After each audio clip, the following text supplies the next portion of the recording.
নমস্কাৰ, মই ৰুদ্ৰ অসম। এতিয়া একচুৱেলি ক'বলৈ লাজো লাগে, বেয়াও লাগে। আৰু এই কাণে যেতিয়া শুনিছোঁ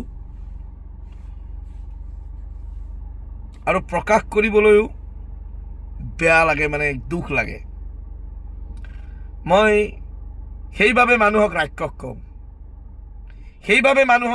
কওঁ। মানুহৰ বুদ্ধিমত্তা, মানুহৰ জীৱশ্ৰেষ্ঠ বুলিতো ভগৱানে মানুহক কৈ দিছে।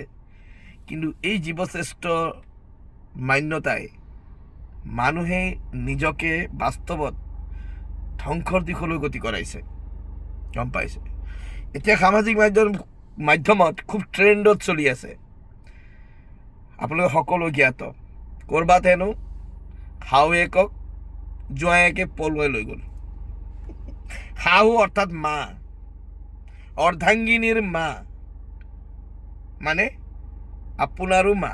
মাৰ শব্দটো, এই মা শব্দটো বাস্তৱত মা বুলি কোৱাৰ লগে লগে এই পবিত্ৰ শব্দটো এটা বিৰল, এটা পবিত্ৰ, এটা পাৱন, সুমধুৰ, এটা ব্যতিক্ৰম শব্দ, যি শব্দই এই মানৱ জাতিক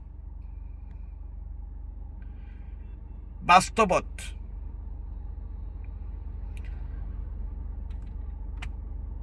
দুখ, যন্ত্ৰণা, বেদনা সকলোখিনি ম্লান কৰি পেলায়। মা জীৱনৰ এনে এটি শব্দ, যি শব্দই বাস্তৱত আমি এই ধৰিত্ৰী লগতো মাতৃক তুলনা কৰা হয়। কিন্তু শাহু মা, তেখেতো আপোনাৰ অৰ্ধাংগিনীৰ মা হয়, গতিকে আপোনাৰো মা হয়। আৰু এই মানৱ জাতি একাংশ নিঃশংক মানসিকতাৰ কিছু ৰাক্ষসকলে এই মাৰ শব্দটোক কলংকিত কৰিছে।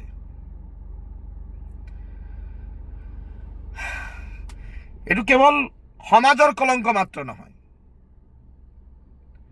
এইটো অনাগত দিনত এই মানৱ জাতিৰ ধ্বংসৰ মূলত কাৰণ হৈ পৰিব।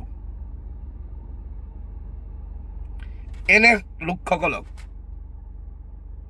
এটা আইন প্ৰণয়ন কৰা আৱশ্যক।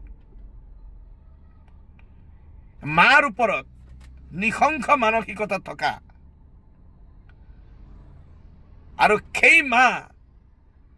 সেই শাহু মা, যি এজন পুত্ৰ সদৃশ আপোনাৰ জীয়ৰীৰ হাজবেণ্ড, স্বামী সৈতে আপুনি কি যুক্তিত আপুনি সংসাৰ পাতিব ওলাইছে? এনেধৰণৰ ব্যৱস্থাপনাক, এনেধৰণৰ কৰ্ম কৰা লোকসকলক প্ৰতি এটা কঠোৰ ব্যৱস্থাপনা, এটা সংবিধান প্ৰণয়ন কৰা অতিকৈ জৰুৰী হৈ পৰিছে।